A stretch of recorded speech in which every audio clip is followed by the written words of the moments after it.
It's quiet on death row.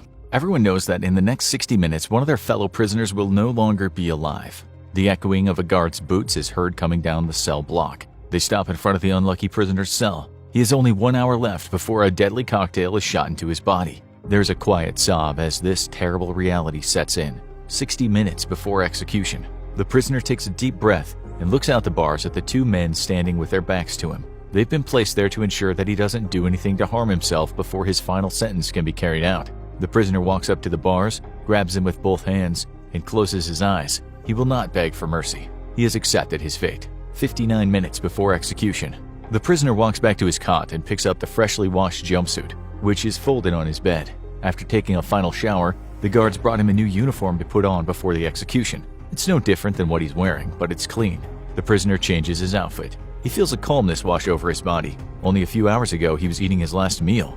It was nothing fancy, just a pizza and some soda. There's a budget for how much can be spent on a final meal, but this was all he wanted anyway.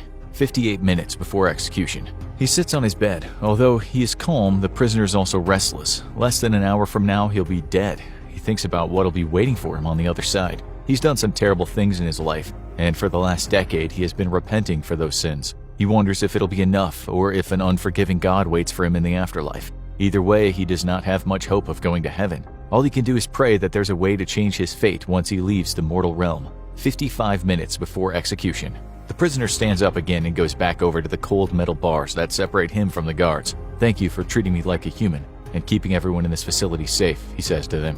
The guards do not respond. They remain silent but give the prisoner a nod. They are not friends, and the guards do not pity the man, but his acknowledgement is appreciated.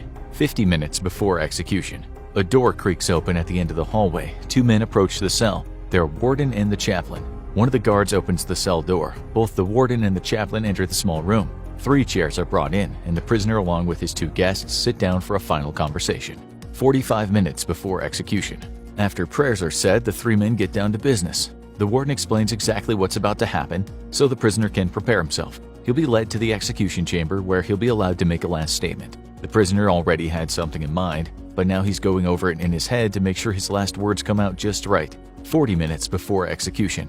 The warden leaves to oversee the final preparations for the execution. The chaplain stays to recite prayers and answer questions the prisoner might have. "What do you think it'll be like after I die?" he asks. The chaplain looks at him for a moment. "God works in mysterious ways," he responds. "I do not know what comes after this life, but if you put your faith in God, all will be as He ordains." The prisoner ponders this for a moment. His life is no longer in his hands. He bows his head and continues to pray.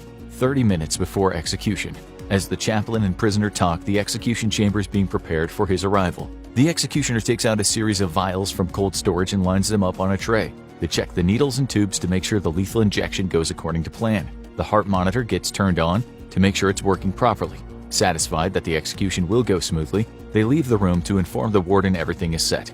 Then the executioner goes back into his office to prepare himself mentally and change into their scrubs. 20 minutes before execution. The warden returns to the cell where the chaplain and the prisoner are praying. "It's time," he tells them. The chaplain puts his hand on the prisoner's shoulder and then stands up. He leaves the cell. The guards step to the door and wait for the prisoner. He takes a deep breath and rises from his chair. They place him in handcuffs and escort him out of the cell and down the hall. They stop at a series of doors that buzz as they unlock. Once they're through, the doors automatically swing shut and lock behind them. There's no turning back now. 15 minutes before execution. The curtain is drawn back from the window separating the viewing room from the execution chamber. A door at the far side of the room opens. The warden, along with the prisoner's mother, a lawyer, and a state witness enter the room. They sit in the metal folding chairs in front of the viewing window. The mother of the man being executed holds a wad of crumpled tissue paper in her hand. She does not approve of what her son did, but he is still her own flesh and blood. She will see this through even though it'll be incredibly difficult for her. 10 minutes before execution. The buzzer on the door leading to the execution chamber sounds. The metal slab swings open. The prisoner's led into the room by the guards. He still wears handcuffs as he's brought to the window. He raises his head and looks his mother in the eyes for the last time. He nods to his lawyer and then closes his eyes. He recites his last statement from memory. It's mostly composed of words asking for forgiveness for what he's done. He accepts his fate but wants the people present to know that he feels remorse. If he could do it all over again, he would have never committed his crimes. He does not plead for second chances. 7 minutes before execution. The prisoner is brought over to the metal table in the middle of the room and lays down.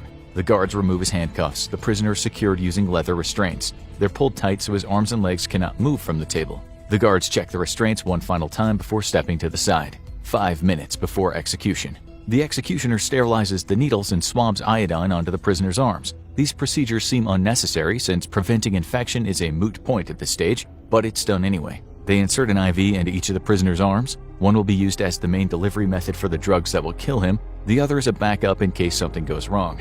After the IVs are secured, the chaplain says a prayer and a few words. He looks at the prisoner on the table and grabs his hand briefly. "God will be waiting for you on the other side," he whispers. The chaplain lets go and moves to the corner of the room. He's employed by the prison system, otherwise he would have been required to be in the observation room with everyone else. 3 minutes before execution. The executioner moves to the side of the table and checks the needles in each arm. The people in the viewing room look on.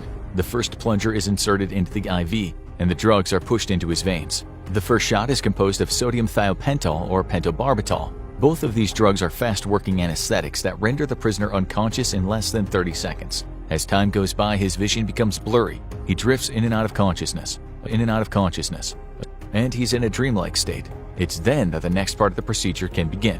2 minutes before execution.